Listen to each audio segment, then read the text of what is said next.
하나님을 믿는 하나님의 백성들에게는요 우연이 없다.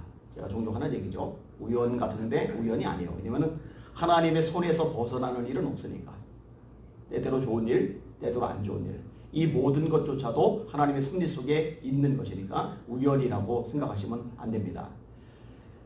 이스라엘 왕 아합과 유다 왕 여호사밧이 연합을 해요. 그러면 아람 왕과 전쟁을 하러 갑니다. 근데 이 중요한 타이밍에 미가야라는 선지자가 굉장히 기분 나쁜 예언을 하는 거예요. 아합 왕이 이번 전쟁에 죽을 거다. 아합이 마음이 찜찜한 거예요. 그래서 여호사밧 왕에게 제안을 합니다. 당신은 왕복을 입으십시오. 저는 군인복으로 변장을 하고 나가겠습니다. 그래서 이제 전쟁터에 나갔는데 아람의 왕이 명령을 내리기를 아모하고나 싸울 생각하지 말고 이스라엘 왕만 잡아. 여호사밧이 왕복을 입고 있으니까 여호사밧이 이스라엘 왕인 줄 알고 막 달려든단 말이에요. 근데 여호사밧이 소리를 지르는데 그 전쟁의 와중에 나 이스라엘 왕 아니야 이렇게 외친들 알아듣겠어요? 그리고 그렇게 외칠 이유도 없죠. 아람 왕이 무슨 명령을 내렸는지 모르니까. 그런데 따르던 장군들이 여호사밧이 이스라엘 왕 아합이 아니라는 걸 알아채요. 신기하죠. 그리고 누군가 우연히 활을 쐈는데 변장한 아합을 맞춰요. 신기하죠. 또 아합을 맞추는데 갑옷과 갑옷을 연결한 쏠기 부분을 맞춰요. 신기하죠. 그리고 아합을 태운 마차가 빠져나가서 치료를 받게 되는데 마차가 또 엉켜요. 그리고 결국 죽어요. 그래서 아합의 이 피를, 이 병에 묻은 피를 이스라엘 연못에서 닦는데 선지자가 예언한 거예요. 그 연못가에서 아합의 피를 개들이 핥아 먹을 것이라고. 이 전부 다 우연같이 이어지는데 우연이 아닙니다. 하나님이 아합을 심판하려고 작정하셨기 때문에 필연적으로 그렇게 되게 만드신 거예요. 모르드게가 아헤수에로 왕을 구해요. 모반하는 빅단과 데레스 이 두 사람의 모반을 알려가지고 왕의 목숨을 살린 거예요. 그런데 이런 일을 원래 당하면 왕위를 상을 주거나 지위를 높여주기 마련했는데 지나가요. 그냥 우연이죠. 자, 아헤수에로 왕이 높였던 하만이 유대인들을 진멸하려고 합니다. 그리고 아헤수에로 왕을 찾아가요. 근데 하필 그날 밤 따라 아헤수에로 왕이 잠을 잘 못 자고 있다가 궁중일기를 펼쳐들어요. 잠이 안 온다고 궁중일기를 읽을 건 아니잖아요. 다른 것 할 것 많잖아요. 근데 하필이면 우연하게 궁중일기를 읽어요. 궁중일기를 폈는데 하필이면 우연하게 모르드게가 자기 목숨을 건져준 그 대목을 읽어요. 여기 누구 없냐? 마지막 하만이 밖에 있습니다. 들어오라고 그래. 내가 높이기를 원하는 사람이 있는데 어떻게 하면 좋을까? 하만이 보니까 왕 말고는 자기보다 높은 사람이 없어요. 다 해봤어요. 못 해본 건 왕. 왕이 타는 말을 타고 왕복을 입고 왕이 가장 존귀 여기는 신하가 이 말의 고삐를 잡고 왕이 높이기를 원하는 사람은 이렇게 할 것이다. 그 왕에게만 그런 대접을 하잖아요. 그죠? 자기가 그 대접을 받아보려고. 그랬더니 아히수에로 왕이 네가 지금 말한 대로 모르드게에게 그대로 해. 우연히 잠 안 오고 우연히 궁중일을 입혀들고 우연히 모르드게 대목을 읽고 아니에요. 하나님이 역사하신 겁니다. 우리 이런 것들을 알아야 돼요.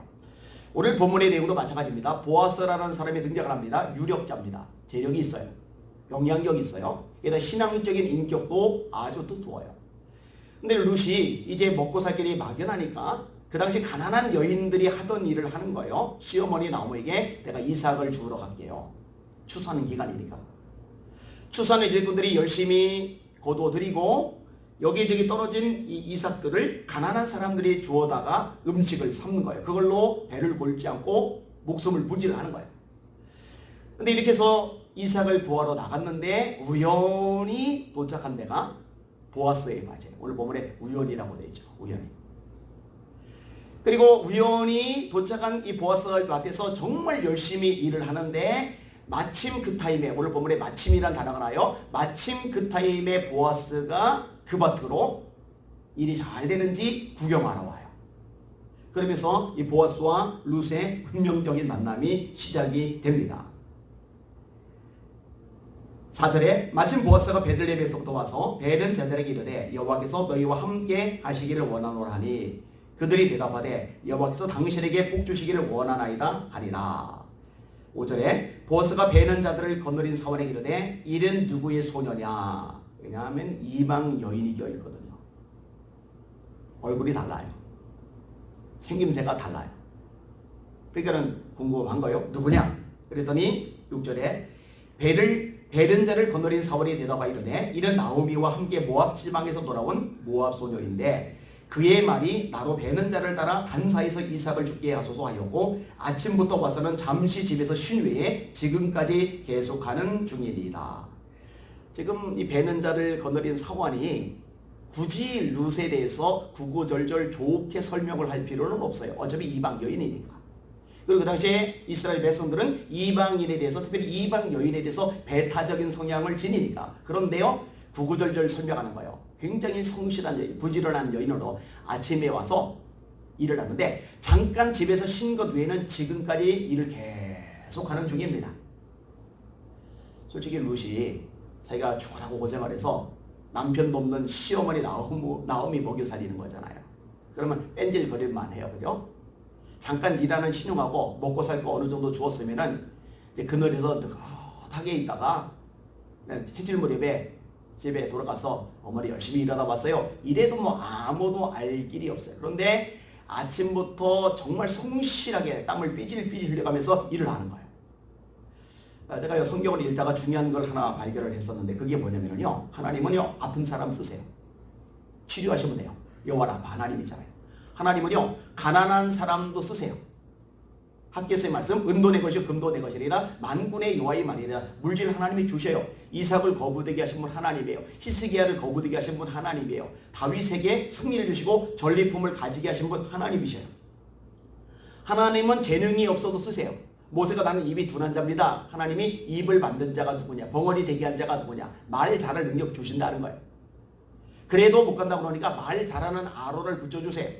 그런데 하나님께 다양하게 연약하고 부족한 사람을 쓰시는데 안 쓰시는 사람이 있더라고요. 누구냐면요 뺀질거리는 사람, 게으름 피우는 사람을 쓰신 적이 없어요. 여러분 예수님이 제자를 부르시는데요 학력이 따지는지 떨어지는지는 몰라요. 다른 배경이 좀 부족한지는 몰라요. 그런데 하나같이 성실합니다. 금을 깃고 있을 때 불러요. 세관에서 돈 계산하고 있을 때 불러요. 열심히 해요. 열심히.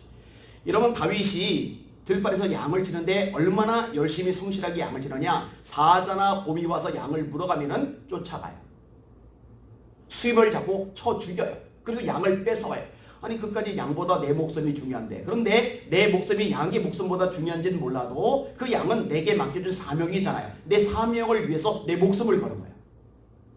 이런 자세가 왕이 되고 나서도 동일하잖아요. 요셉 보세요. 요셉이 얼마나 성실합니까? 노예살이 할 때 노예로 성실해요. 감옥에서 간수가 시키는 일에 성실해요. 골로새 3장에 제가 좋아하는 말씀이 있어요.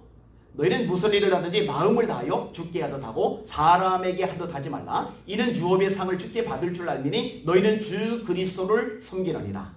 종들에게 하는 말이에요. 걷어내는 일이에요. 심부름해요. 음식 만드는 일, 청소하는 일, 빨래하는 일. 그까지 일들 대충 알만도 한데 뭐라고 성경은 가르치느냐. 그 일을 하는데 주님께 하듯이 해.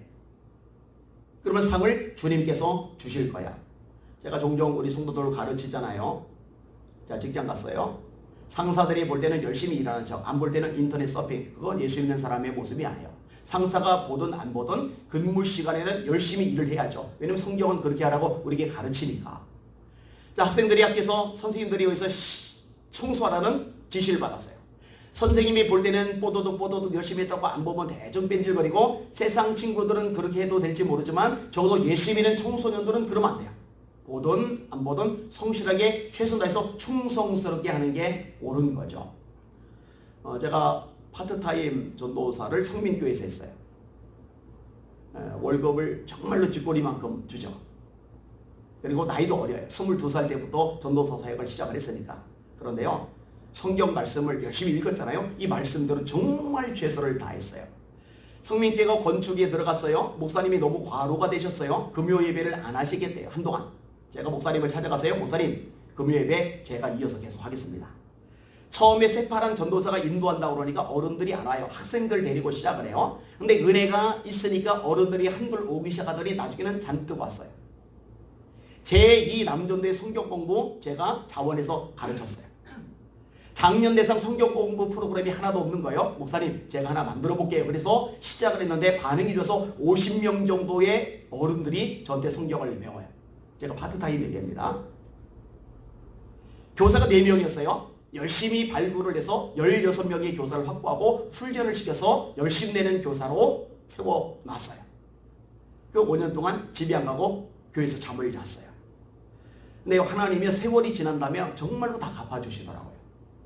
하나님 앞에서 세상 일이든 교회에서 주어진 일이든 성실하고 충성된 모습을 가지는 것, 이게 좋은 자세죠. 이 롯에게 이런 자세가 있는 거예요.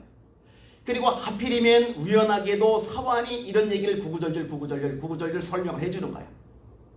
이게 보아스의 마음속에 호의적인 긍정적인 마음이 생길 수밖에 없죠. 이렇게 말합니다.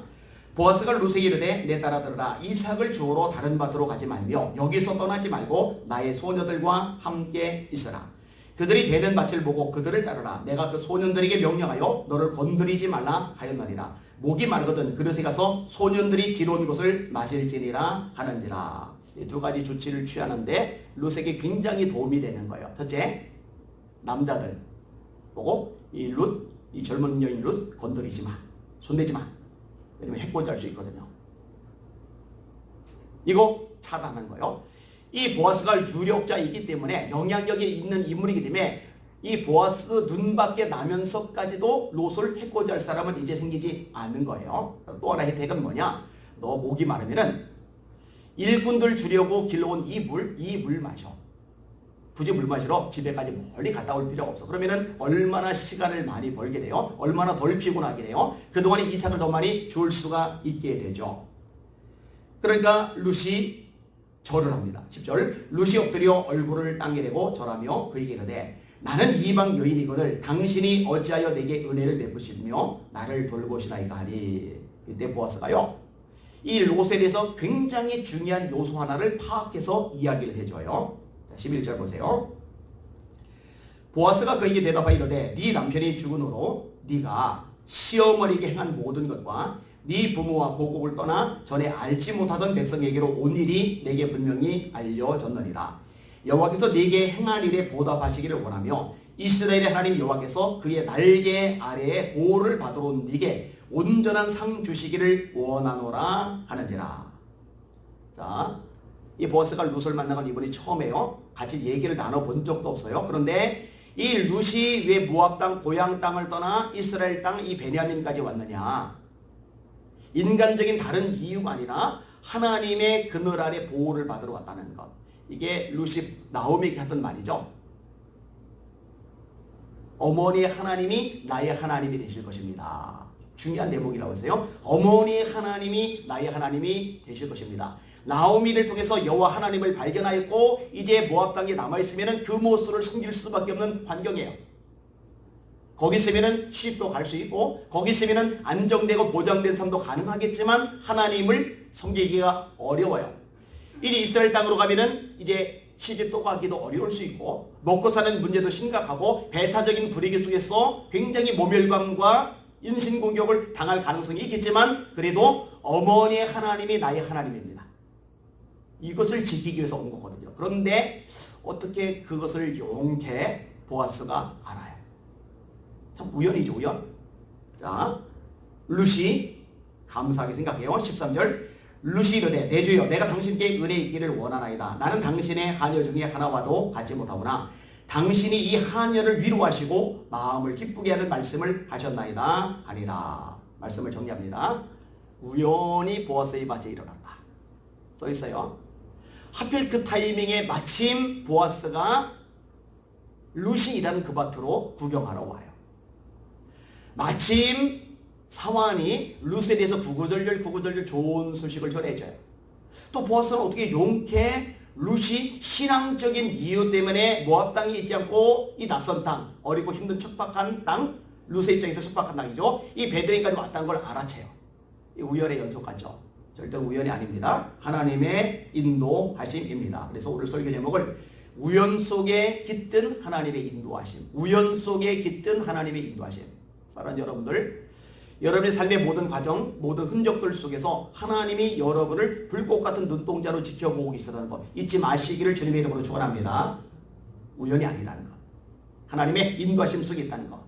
심지어 요셉 같은 인물이 구덩이에 던져지고 묵에서 팔려가고 노예살이하고 감옥에 처박히고 술 맡은 관원장이 2년 동안 요셉을 망각해버리고 비참함이 연속으로 완전히 밑바닥이 굴러 떨어졌는데 이 비참함의 연속조차도 재수 없어서 우연히 그런 일을 당한 게 아니라 하나님께서 요셉을 다듬으시는 과정이었고 하나님께서 요셉을 연결하시는 과정이었고 하나님께서 요셉을 높여주시는 과정이었다는 것. 우리는 발견하잖아요. 성경 통해서. 저와 여러분의 삶 속에서도 이런 하나님의 인도하심이 결국 떠나지 않는다는 것 기억하시고 그 하나님 안에서 안심하시고 담대하시고 평안한 삶을 살아가시는 여러분들 되시기를 예수님의 이름으로 축원합니다. 그게 진짜 좋은 믿음입니다. 기도합니다. 하나님 감사합니다. 이 아침에도 하나님의 말씀을 듣게 하시고 이 말씀을 통해서 위로와 용기를 얻게 하시니 진심으로 감사드립니다. 때때로 우리가 원하지 않는 일을 겪기도 합니다. 가슴앓이를 만나기도 합니다. 수많은 사건들 속에서 신음하며 탄식이 저절로 나오기도 합니다. 그러나 이 모든 과정들 속에서도 하나님께서 나와 함께 하신다는 것, 하나님의 인도하심이 결코 나를 떠나지 않으신다는 것, 이것을 믿고 담대함과 평안 속에 머물러 있는 믿음의 종들 다 되도록 은혜 베풀어 주시옵소서. 이 모든 말씀 예수님 이름으로 간절히 기도합나이다. 아멘.